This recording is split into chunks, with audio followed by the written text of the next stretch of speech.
Good evening and welcome to our special election program at 2011. Yep, it's election time, and tonight we have representatives from the major and minor parties to tell us about their Pacific policies and why we should consider voting for them. So introducing our representatives tonight, we have the leader of New Zealand First Party, Mr. Winston Peters. Good evening. MP Sir William Seal representing Labour Party. Good evening. Good evening. Alfred Ngalo representing the National Party. Good evening. Good evening. And Whawai Nganga Moe representing the Conservative Party. Good evening. Maro Pitu. Good evening to all of you and welcome to the program. First up, we will talk about Pacific policies. As you all know, the Pacific peoples are a fast-growing ethnic group in New Zealand. And along with growth comes a need to provide support, including better education, better healthcare, better living and better economic well-being. For years, Pacific people have struggled in the low socio-economic bracket. The cost of living is becoming a tremendous burden. Our health continues to struggle, such as diabetes, obesity and poor general health overall. If they want to vote a party or candidate in, they want to make sure they will address their issues and more. So moving on to some questions from our Pacific viewers, and they have given us some questions for me to ask you guys. We had a question from Mr. Sione Velusoni. And the question is, in the last, not the last election, the election before last, you said your party would be independent and not join with either of the main parties, but you actually went with Labour. And this time you are saying the same thing, that you are going to be independent. If it happens you're holding the power, it's already been done. Who you're going to form an alliance with? I know that some media person, probably a European, prepared that question for her. Because that's in 2005. No, read from my speech at Rotorua. I remember what I said it, and I talked about a confidence and supply agreement. You see, they're not interested in the facts, just character assassination. Think they can get away with it. But I got a good memory, right? And I got legal training, and I remember what I've written, and I know what I've written in my speeches. The second thing is we didn't enter coalition with Labour. We didn't, but I hear journalists and I hear editorialists and newspapers still saying it. We entered coalition with Labour. Well, that legally and historically is just bunkum. Now, we've made our decision. We can't go with asset sales. We cannot go with divisive, separatist, parallel government policy which they're building up, which leaves everybody else out, and most Maori, just for a certain elite group of Maori. And because of that, we can't go with the Greens and the Labour Party, the National Party on these issues, because they're condoning separatism. And I spent all my career talking about one law for everybody and about a fair go for New Zealanders, and I've gained a fair bit of unpopularity attacking a few people who are the privileged elite, who don't give a darn about ordinary humanity. And I believe in responsible capitalism, that it should have a human face. And that's the reason why the Pacific Island people out there, in their growing numbers, lining up for the Spring Pacific Revolution coming on the 26th of November. So if you're holding the power, who would you go with? We'll work with people, but we will not go with them. And I've made that very clear in a speech at Kelston just a week ago. Sadly, in that speech I set out the reasons why. Not one newspaper or any other medium has carried my reasons. Just said he refused to work with them. Never said that. I said we will not go with them into coalition or any other arrangement. That's what. And I'd say that because opposition is a very powerful position. Remember the Maori loans affair? When these guys are buying $600 million in the name of Maori off down Hawaii to a whole lot of Hawaiian crooks? Or the wine box that came out of the Cook Islands, exploiting our treasury in Australia, and Japanese banks gave us great embarrassment. The BNZ rip-off, where the National Party happily let them bail out the bank and then flogged it off to the National Australia Bank. Well, I'm not being immodest, but I nailed that all from opposition. It's a powerful position, and I'd say to the Pacific people, at least you won't have somebody sitting there who's having his head rubbed while they ignore your issues. I just want to take issues in regards to the National Party being a separatist party. Yeah. Really clear. I mean, look, Winston knows well that the fact is that you know, we're not just a melting pot of chocolate-covered people that all of a sudden we're just one people. What the National Party is about acknowledging the differences. and the roles of tangata whenua, that's what it's about. And look, under the National Party, what it's actually proven, that the fact is that under the previous government, where there were 3 to 4 treaty claims over 9 years, we've progressed through to now the 10 to 15 treaty claims that are now being progressed through. So there's movement there. Because absolutely we're agreeing with the fact is that, look, we need to get through this. It's important to get those through. Just in regards to whānau ora, well, I know that whānau ora being instituted by Tariana Turia. Look, there are 4 Pacific providers that are in there. So it's not being exclusive at all. And I know because I've worked with those Pacific providers.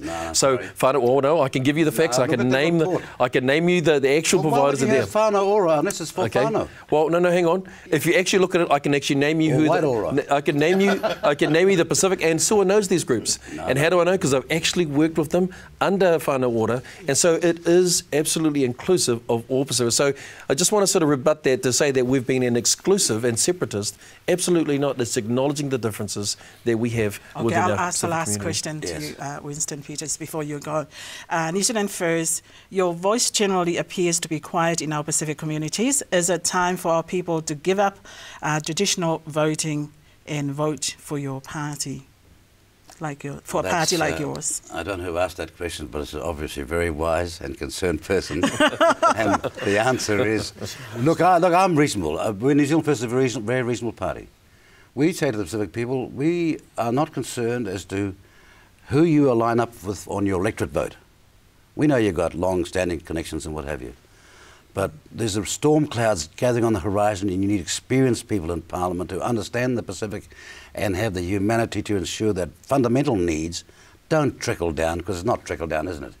It's usually somebody whittling from the top on your head, but rather sound economic policies and jobs and health systems to give people a chance to live a decent life. And that party is, and I say, on your second vote, buy yourself some insurance. Party vote New Zealand First, and you'll get a fair go. Winston Peters, thank you. Thank you.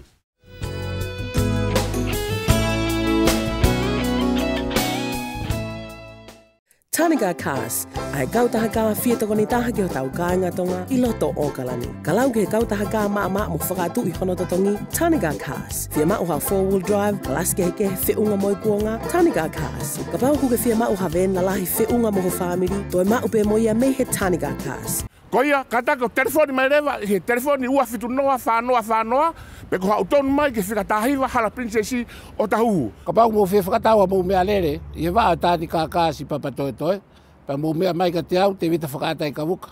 Ko tua sila ko whikatolu walo he Istamaki Road I papa toe, whika telefoni ko ua fitu walo, noa ua hiwanima. Nau hau he wā whoki mai he wā whamaano, nau whaambe ke iai ha mo dui whare. Ko hiko ku o whiwhine mo ki whoha I New Zealand. Pena ku alu ke panke o whinga haku lon, haku no. Pena kai ke mao ha no, ko hine fukovi au pito hoku kuretiti. Nā ku whinga holo he ngahi finance ke heke, nei kai ke lawa ke nau toko ni iau. Pea whainga maare o alu ki he self-specific loan, pena u loto le rei ke toko ni iau. Pea nā whangarewa o update ku kuretiti, pea whoki atu ki he panke, kua leleia kuretiti, pea nau loto ke omi e kuno, pea whakatawa ia apiko ni pa ko fuuwhiawhia lahi au pito. Te tutaka mai rewa he taimini, I he noa walu nge au, walu, hiwa walu, pe ko ho au tonu mai pe ki ho mau ofisi, Cavendish Drive I Manukau City. Parkinson and Bell School. Ua wawa makakoloa mo makamaho inga ai Parkinson and Bell School. Pia tapa pe o mamani kehebe ke whiau aho fie mao makawhakamanatu. I o tangane he kua laka hake I he tau e te autupu e mau whaifatongia I he malae o e tātongitongi. Pia teu I ho o makawhakamanatu o whakatatau ki ho o fie mao pia moho o Pat City. Pe tō taki hake lewa ki he Parkinson and Bell School I he whika telefoni o e ono tolu, tonu nge au. Pe ka ho au tonu hake pe ki ha taha ho mau ngahi ofisi I he ofisi I Onehanga, North Shore, Glen Eden, Otara, Taulanga. Pea ko ho mau office for Owen e taha I he Loto Shopping Centre o Otahoho. Whiri ai Parkinson and Bell School ko urake whei tuu ia ke ahia I ho fie mau makawhamanatu kotoa pe. Parkinson and Bell School I he whika telefoni ono tolu, tolu nge au. GM Car Wholesalers. Yep, GM Cars. Kung ngayon ako yung tayo malawa ke whakahoko e ngai kautaha ke, ok malawa ya GM Cars. Ko ki motolo ko kovi homo kuleti te whakatau, whawhitu take mai lewa ki GM Cars mo Tipo City. Pia ko ki motolo ko yung mo fie whakatau ha mo me alele i heni, kai whakafulawa tu ki tonga, oku toi malawa pe mo ya GM Cars. Whaingo fua ki whakaki ki kotoa be whitu take ki GM Cars. Mo mea mai ke GM Car, ko tua silanga mahe ni pe foke ni mataha he Great South Road. Fe mau ki whakatau ha mo mea lele, ven ke whamiri ka lalahi ka ik, mau ko toa i heni. Mo whetu tak mai ka Olivia Tausinga, whika telefoni tami ngā we, no ahiwa, ua whitu ono, ua. Ara Memorials has a new showroom. Same quality headstones, same excellent service. Open from 9 till 5, Monday to Friday, and Saturday 9 till 1. So visit us on the corner of Ramfrilly and Cavendish Drive, Manukau, or call us on 09 250 1304. Ara Memorials, now in Manukau. So this question from Vasi Sandon, lives in Munrosco.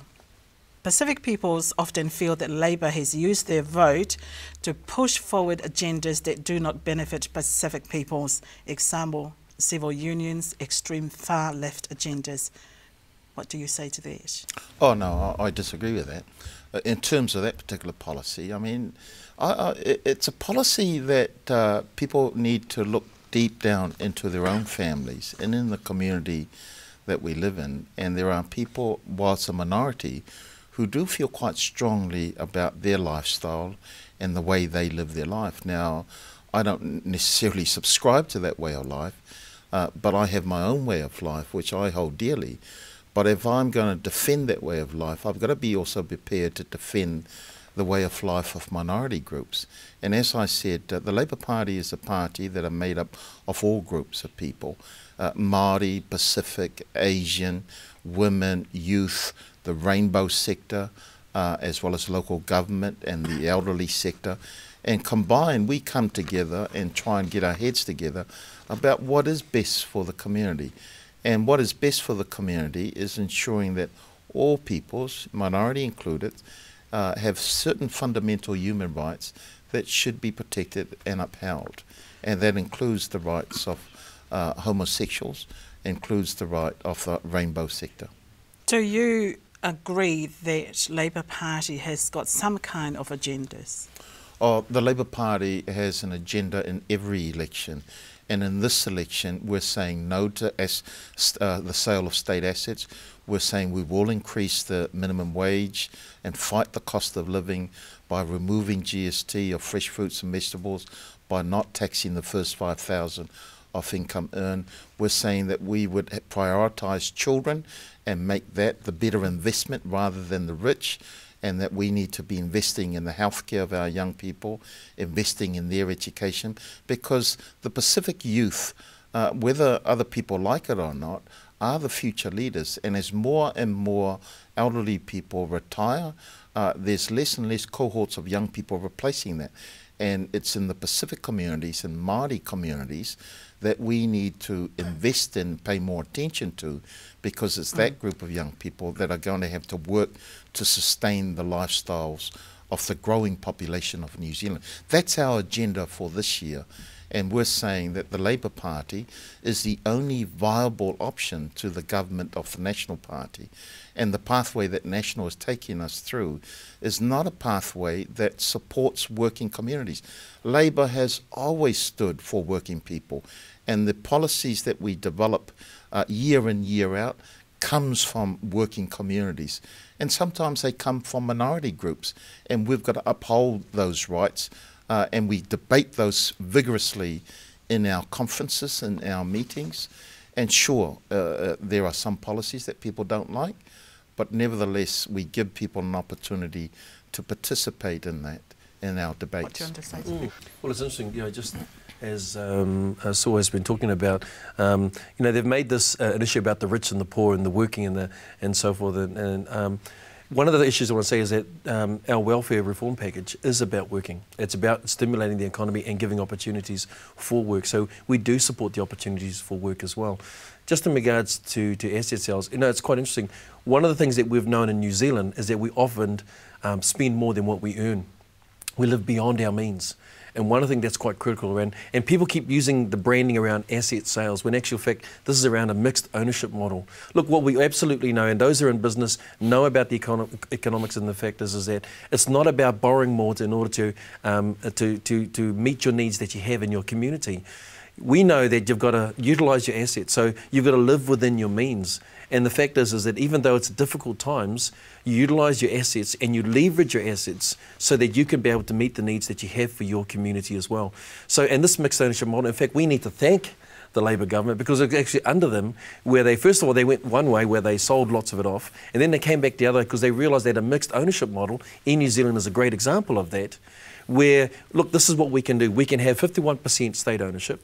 We can ensure that we've got 49%. And as the Labour leader, Phil Goff, said that, look, we've learned from our mistake. So we're taking that learning. We're using the mixed ownership model. We're turning around and saying, look, we're not going to sell it all off. We're going to retain the ownership. We're going to give 49% of that so that it's for investment. But at the same time, we're going to cap it at 15%. And again, the simple principle behind it, it's around living within your means. What we don't want to do is to continue to borrow, and which increases the debt overall for us as a nation. When national it's interesting that I sit and listen to the two major party representatives here today, and one will blame the other and the other will blame the other. And this has been happening for the last 30 years. The reason why Labour sold those assets was because in the national government before, we had these think big projects that just didn't work. Now that there's been a change, and it doesn't matter which government that you're going to put in there, well, the asset sales will always come up. From the Conservative Party, no asset sales. Why sell the family silver? No asset sales is what we're campaigning on. The second thing is it's about job creation. I keep going back to that. It's interesting to me when Vavasa was here that he referred to our people that came over here. We were brought over here for low-skilled labour. But they should know that they've had experience in the governments and they've been there. They witness these jobs going overseas. As soon as the jobs went overseas, we were left with this low-skilled labour. And what are we doing about it? We can sit there and complain, and we can sit there and not do anything about it. We can say, oh, we've been ignored or we've been taken for granted. And I hear this rhetoric all the time. As part of the Conservative movement, as part of Pacific in New Zealand, let's take ownership of the issue. And let's take ownership also of the solutions and say to these two major parties and those that have been in power, enough is enough. Because here's the thing, there are no jobs here, there is no money. So let's talk about how we're going to create those jobs. Again, I say small, medium enterprise businesses. Let's get around and support those businesses. And I know that Pacific Island families listening here today and my Tongan brothers and sisters who are out there, very entrepreneurial, and we've got this informal economy that's going on at the moment. But the only reason why we're doing that is because we need to survive. They talk about the gap between rich and poor and making ends meet. I take offence in terms of they're the only people that know how to read the economy or they're the only economists. My mum and dad have to survive on X amount and there's no money. There's too much money going out in unnecessary taxes. That I go back to the ETS thing. Why have we got this tax on that's increased fuel, milk, cheese, etc.? We take that tax away and there's, extra money that can be afforded for our families. And in terms of going back to the job creation, my challenge to the Pacific communities and to any government coming forward today is allow the Pacific communities to take New Zealand back to the top 5 it was in the OECD. The reason why we've lagged behind and gone back down is because there are no jobs for us. We believe in trades. We believe in resourcing any provider or anyone that can provide trades for our young people, and the Youth Guarantee Scheme is a great scheme, but ensuring that we can get our kids and our children into good employment from segueing from a good education. Education is the key. Job creation is the key. And the communities know the issues, the community knows solutions. Government should allow us to do that and take New Zealand back to the former glory that it was. Do you agree? Well, and exactly the very things that Whaowa is talking about is what this government is doing. Previously, which you call just under the Pacific, the PETA funding, which was quite a controversy. Now, look, the controversy is around process, right? But I tell you what, there's been no argument about the intent. And that's the issue that I want to put out there on the table. $2.4 million put in, nothing extra under the previous government was increased in regards to funding to allow for economic growth and development, especially for our youth.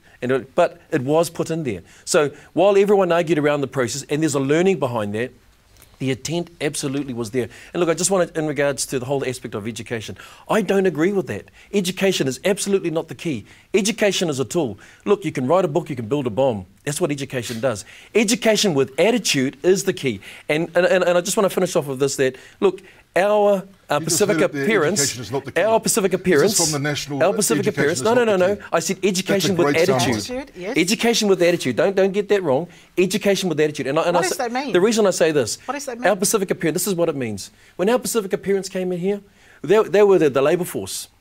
My dad worked for Farnsworth, he was on the move. My mum worked for the chief post office down in the middle of town, Anthony Newton Post Office. They worked 2 to 3 jobs. But I tell you what, they came here, they bought their own homes, they brought their families up under good Christian values, and their key was this, for them to succeed. We are the product of their attitude. Despite the fact there was a new language, new culture, new land, their attitude was this, success. And so that's why I say the important thing is this. We've got to have attitude along with education. I'm not saying education on its own. Education has to have attitude, and that's the power to change for our community. These are from Professor Sitaleki Finau, lecturer at Massey University.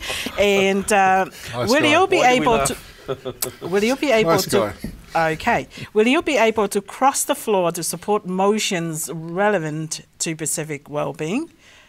Conservative Party? Yes. National?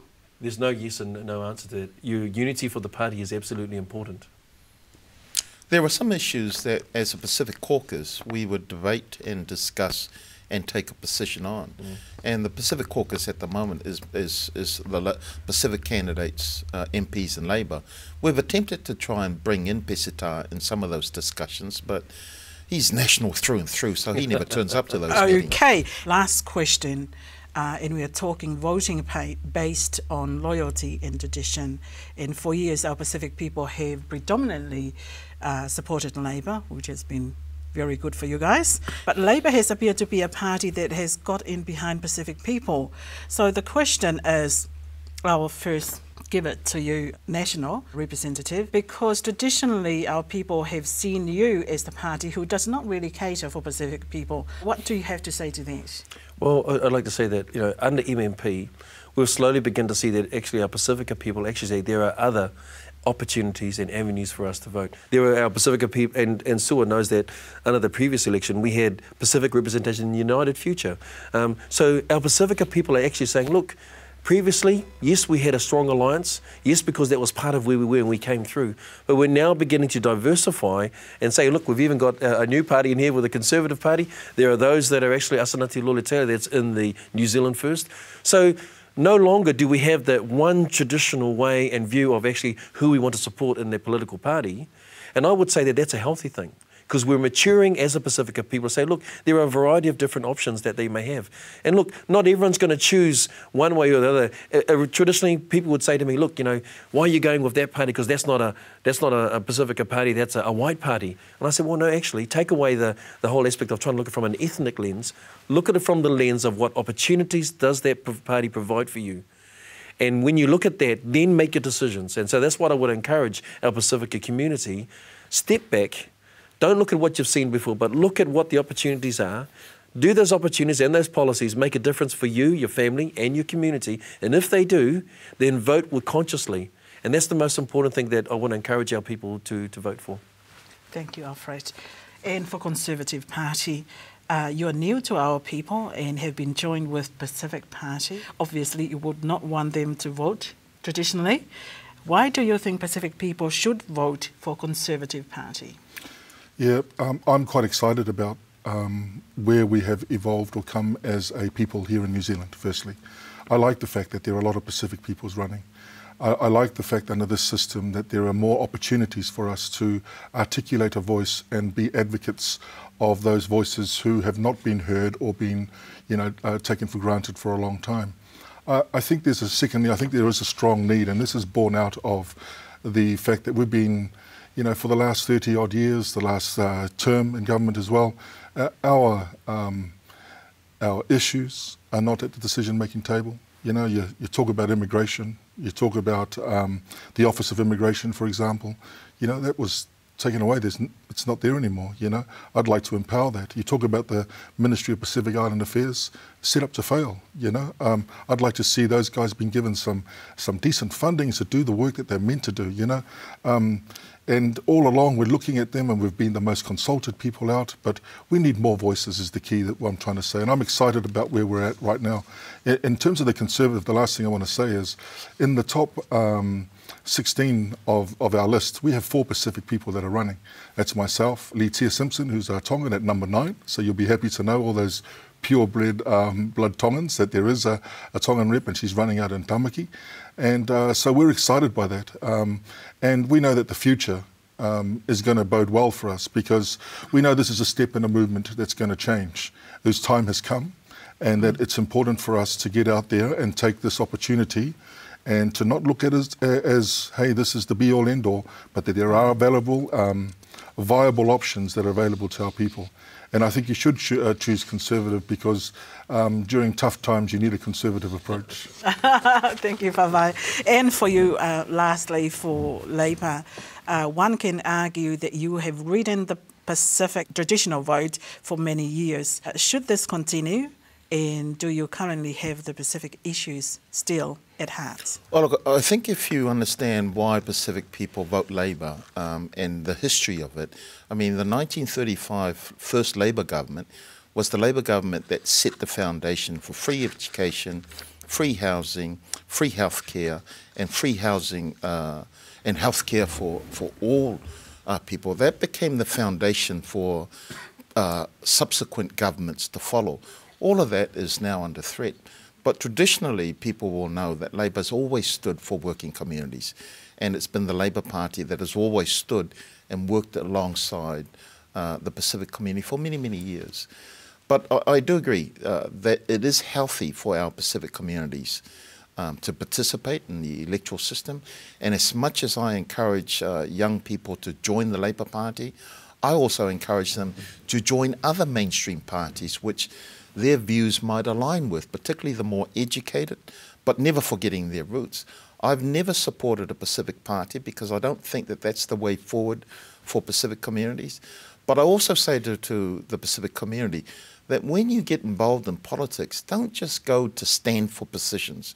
You've got to get involved in the policy development, get involved inside the party, because if you don't like what's happening inside the National Party, they should be trying to change the policy so that it's more amenable to meet the wider needs of the Pacific community. But we don't. I know that that happens inside the Labour Party because I've spent a major part of my life in it, and I know that the more and more participation that we're getting, we're now starting to see a greater number of Pacific people put their names up, not just for central government, but also for local government. And so it is a good thing, it's a healthy thing for people coming through. But look, as much as I want people to vote for Labour, which I know they will, and vote for myself, which I know they will in my I always encourage them that it is important for them, irrespective of who they vote for, to get out and vote. We've got to show by the greater participation in voting, the rest of New Zealand, that we do care about this country. And the fact of the matter is, New Zealand is now our home. And if we're going to make it a stronger home for the next generation, then we just can't sit on the fence or on the sideline. We do need to participate. But I know people will vote Labour because of the strong history and the issues that they have stood for. So, you know. Alfred Ngaro.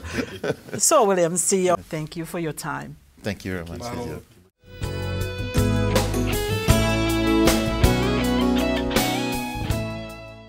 Well, that's it for tonight's program. Remember, voting day is on the 26th of November, so make sure you're enrolled, and you can find out how to do that and how to vote on the official election website, www.elections.org.nz, or you can call them on 0800 367656. Thanks for watching. Bye for now.